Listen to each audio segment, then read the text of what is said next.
নমস্কার, আমি doctor Manojendra Narayan Bhattacharya, consultant ENT head and neck surgeon. আপনারা আশা রাখছি আমাদের এই পডকাস্টগুলো এনজয় করছেন। এগুলো বুঝতে যদি অসুবিধা হয় ডেফিনেটলি কমেন্ট সেকশনে আমাদের জিজ্ঞেস করবেন। নমস্কার, আমি doctor Manojendra Narayan Bhattacharya, consultant ENT head and neck surgeon.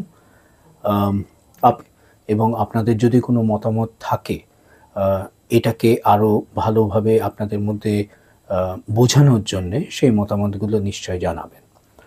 আজকে যে টপিকটা নিয়ে আমরা আলোচনা করব সেটাও খুব কমনলি হয়ে থাকে আমাদের মধ্যে। হঠাৎ করে শ্রবণ ক্ষমতা কিংবা কানের শোনাটা যদি কমে যায়, এবার হঠাৎ করে কমে যায় এটাও হতে পারে, কিংবা হঠাৎ করে শোনা একেবারে চলে গেল এটাও হতে পারে। এটা মূলত একটি কানেই হয়ে থাকে বেশিরভাগ ক্ষেত্রেই আমরা যা দেখি।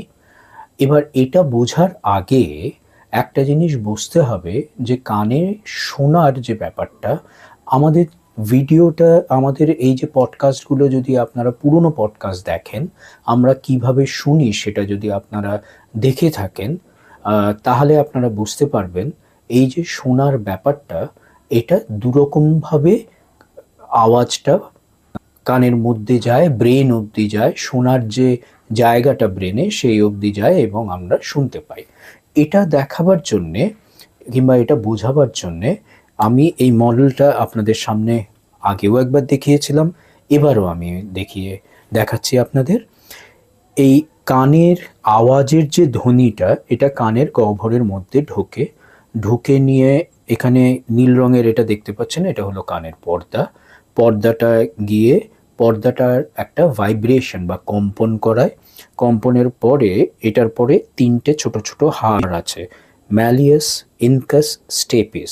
এই তিনটে হাড়কে তারা নাড়ানোর পরে এই যে সবুজ রঙের দেখছেন, এইটার মধ্যে একটা স্পেশাল জলের মতন জিনিস আছে। এই তৃতীয় হাড়টা বা স্টেপিস এই জলের মতন জিনিসটাকে নাড়ানোর জন্যে তখন একটা স্ট্যাটিক ইলেকট্রিসিটি তৈরি হয়, যেটা এই হলুদ রঙে কানে শোনার যে নার্ভ, এটা দিয়ে যায় ব্রেনের যে অঙ্গটা, যে পার্টটা স্পেসিফিক্যালি শোনার জন্যে রাখা আছে, সেই জায়গায় এই স্ট্যাটিক ইলেকট্রিসিটির যে ইনফরমেশনটা যায়, ইনফরমেশনটা ব্রেন বুঝতে পারে এবং আমরা শুনতে পাই। এত কিছু হয়, আমি কথা বলছি আপনারা শুনছেন, এত কিছু জিনিস হচ্ছে। কিন্তু তার মধ্যে আমরা দুটো ভাগে ভাগ করে নিই এই আওয়াজটা ব্রেন অবধি পৌঁছানো। প্রথম ভাগটা হলো কানের মধ্যে ঢুকলো আওয়াজটা, পর্দাটাকে নাড়ালো, সে প্রথম, দ্বিতীয়, তৃতীয় হাড়টাকে নাড়ালো। তো এই জায়গাটা হাওয়া কিংবা এই যে তরঙ্গ, শব্দের যে তরঙ্গটা এটা যায়, এটা একে অপরকে প্রায় ধাক্কা দিয়ে তরঙ্গের মতন এটা এগিয়ে যায়। এটাকে বলা হয় কন্ডাকটিভ পার্ট অফ হিয়ারিং। তারপরে মানে সবুজটা যেখান থেকে আরম্ভ হচ্ছে, এখান থেকেই কিন্তু ওই স্ট্যাটিক ইলেকট্রিসিটি তৈরি হচ্ছে, যেটা কিনা নার্ভ করে যাচ্ছে, ব্রেনের মধ্যে যাচ্ছে। এইটাকে বলা হয় sensory neural part of hearing. তাহলে এই দুটো ভাগ আছে। আমাদের অনেক সময় সর্দি লাগার পর হঠাৎ করে দেখা যায় একটা কানে আমরা কম শুনছি। এটা কিন্তু হতে পারে। কেন হয়? আমাদের নাকের সঙ্গে কানের যে টিউবটা দিয়ে যোগাযোগ আছে, এই যে এইটা হলো সেই টিউবটা, এটা এইদিকে নাকের মধ্যে গিয়ে খুলছে। এই টিউবটা সর্দি লাগার জন্য মাঝে মধ্যে বন্ধ হয়ে যায়, কিংবা এটার মধ্যে দিয়ে ওই ইনফ্লামেশন, প্রদাহটা এসে নিয়ে কানের পর্দার ভেতরে এই যে জায়গাটা, যেটাকে বলা হয় মিডল ইয়ার, মধ্যকর্ণ, এইখানটাতে একটা জলীয় জিনিসের মতন জমে।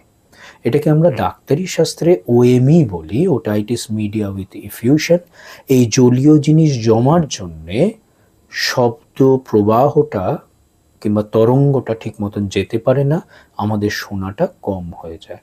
এটা তাহলে কন্ডাকটিভ হিয়ারিং লস বলা হয়।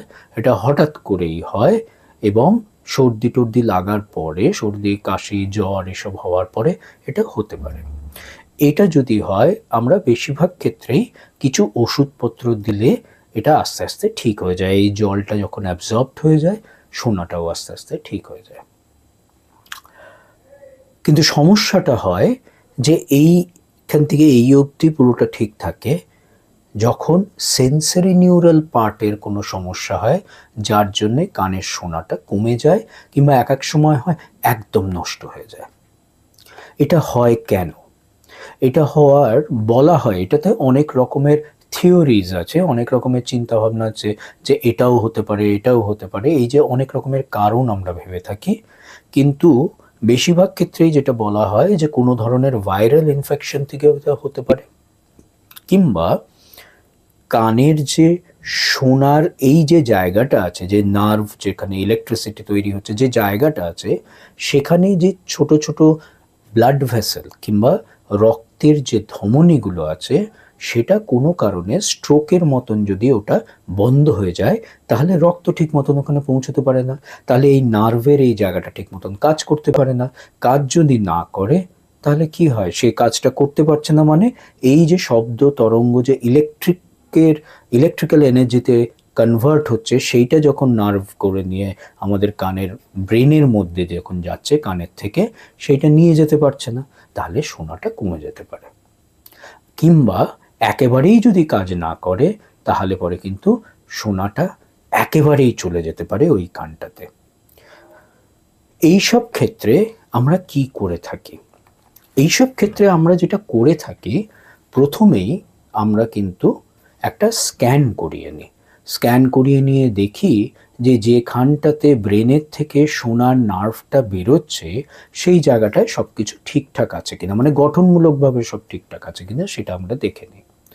ডেফিনেটলি আমরা তো কানে শোনার একটা পরীক্ষা তো করেই নিই, ওইটা বোঝার জন্য। এটা তো প্রথম করি যে এটা বোঝার জন্য কী ধরনের শোনার সমস্যা হচ্ছে।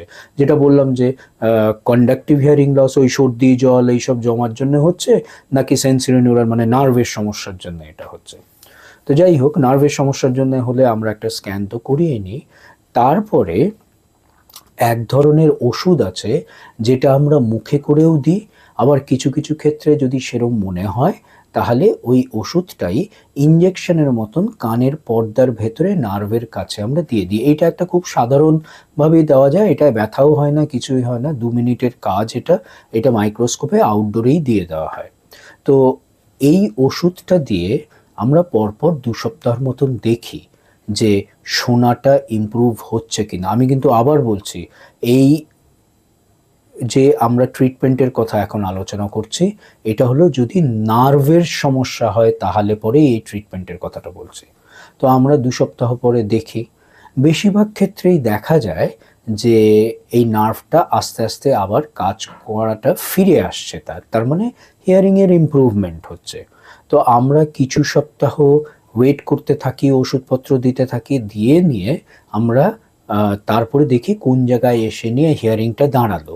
বেশিরভাগ ক্ষেত্রেই দেখা যায় যে হিয়ারিংটা আবার আগের মতো নর্মাল জায়গায় ফিরে এলো।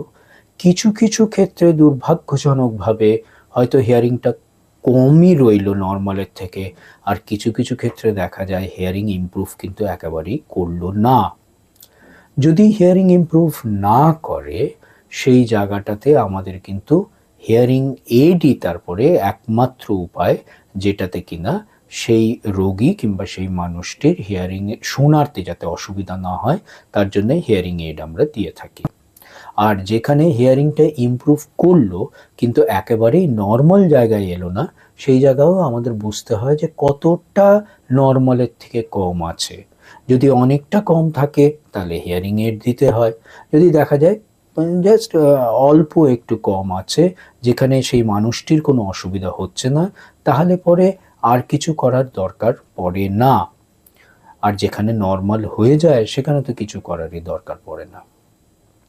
এর জন্যে যদি এই প্রশ্নটা আসে যে একবার হয়েছে ভবিষ্যতে কি আবার হতে পারে, হতেই পারে, কিন্তু একবার হয়েছে মানে তার ভবিষ্যতে হওয়ার চান্স বেশি নর্মাল একটি মানুষের থেকে তা কিন্তু নয়। এটা যদি ভবিষ্যতে হওয়ার হয়, যে কোনো মানুষেরই এটা হতে পারে।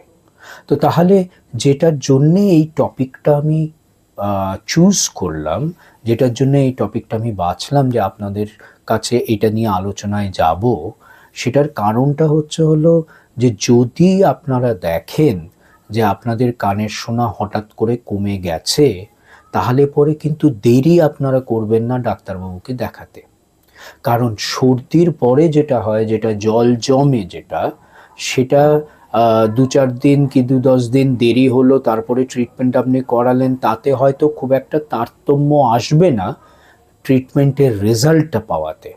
কিন্তু যদি নার্ভের গন্ডগোলের জন্য আপনার শোনাটা কমে গিয়ে থাকে, সেই ক্ষেত্রে দেখা গেছে প্রথম ৭২ ঘন্টা খুব ইম্পর্ট্যান্ট। যত তাড়াতাড়ি আপনারা ডাক্তারবাবুর কাছে যাবেন ট্রিটমেন্টটা নেওয়ার জন্যে, সেই সব ক্ষেত্রে তত ভালো রেজাল্ট আপনি পাবেন। এইটাই হচ্ছে এই উদ্দেশ্য নিয়েই আপনাদের কাছে এই বিষয়টা নিয়ে আমি আলোচনা করতে এলাম। কানে শোনা যদি হঠাৎ করে কমে যায় কিংবা একেবারেই চলে যায়, এটা বেশিরভাগ ক্ষেত্রে একটা কানেই হয়, সেটাই কিন্তু একদমই আপনারা দেরি করবেন না। যত তাড়াতাড়ি হয় ডাক্তারবাবুকে দেখাবেন, কারণ যত শীঘ্র চিকিৎসা শুরু করা যাবে তত ভালো রেজাল্ট আপনি এটার থেকে পাবেন। ভালো থাকবেন। নমস্কার।